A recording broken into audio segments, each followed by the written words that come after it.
the richest human who ever lived. When people argue about who is the richest person alive, they usually pick from a short list. Elon Musk, Jeff Bezos, Bill Gates, Bernard Arnault, maybe one or two others. They are all answering the wrong question. The richest human being who ever existed lived 700 years ago. He controlled more than half of the world's gold supply. He ruled an empire larger than Western Europe. And when he passed through Cairo on a religious trip, he was so generous that he accidentally collapsed the Egyptian economy. For 12 years, his name was Mansa Musa, and you have almost certainly never heard of him. He was the emperor of the Mali Empire from 1312 to 1337. His empire covered what is today Mali, Senegal, Gambia, Guinea, Niger, Nigeria, Chad, and Mauritania. It was one of the largest empires on earth at the time. At the height of his reign, the Mali Empire produced more than half of the world's gold. It also controlled most of the world's salt supply. In the medieval economy, salt was nearly as valuable as gold, sometimes more so. Mansa Musa sat on top of both.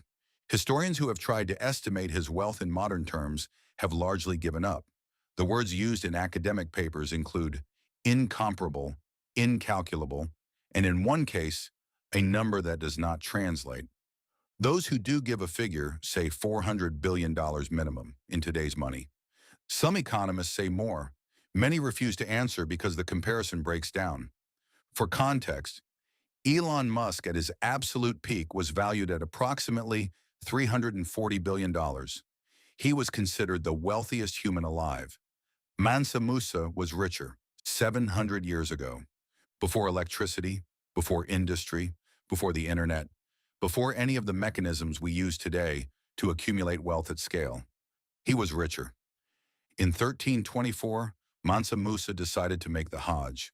The pilgrimage to Mecca required of every Muslim who can afford it. He could afford it. He left his capital city with an entourage of 60,000 men. This included 12,000 personal servants, each of whom carried 4 pounds of solid gold dust. He had 80 camels. Each camel was loaded with 300 pounds of gold. He also brought his wife. Her entourage was 500 ladies in waiting, plus their own servants. This caravan crossed the Sahara Desert and arrived in Cairo, where the Egyptian Sultan hosted him. Mansa Musa gave generously in Cairo. He gave gold to beggars. He gave gold to scholars.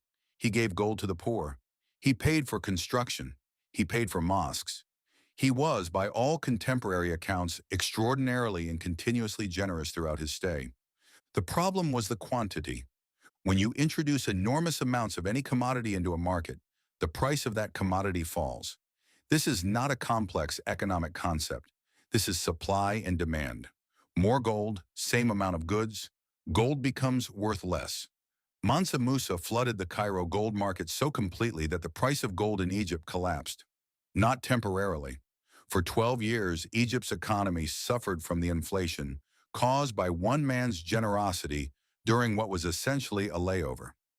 12 years of economic disruption from being too nice. He didn't mean to do it. He was on a religious pilgrimage. He was being hospitable. On the return journey from Mecca, Mansa Musa realized what he had done to the Egyptian economy. So he did something almost no one in history has done before or since. He tried to fix it. He borrowed gold from Egyptian merchants at high interest rates to remove gold from circulation.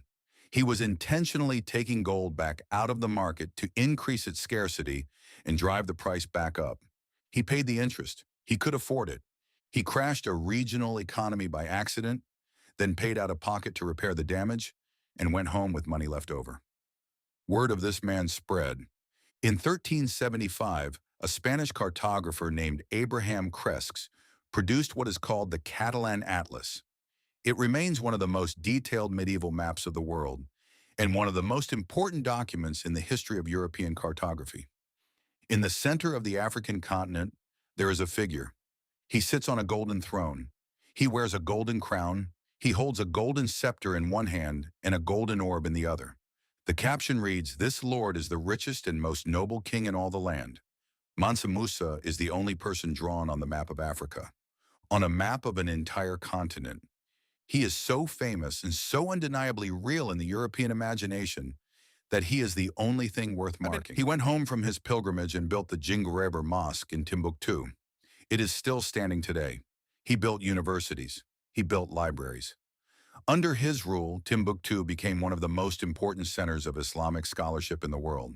At its peak, the city hosted 25,000 university students. Then he died in 1337. His successors were not him. The empire fractured. Rivals attacked the borders.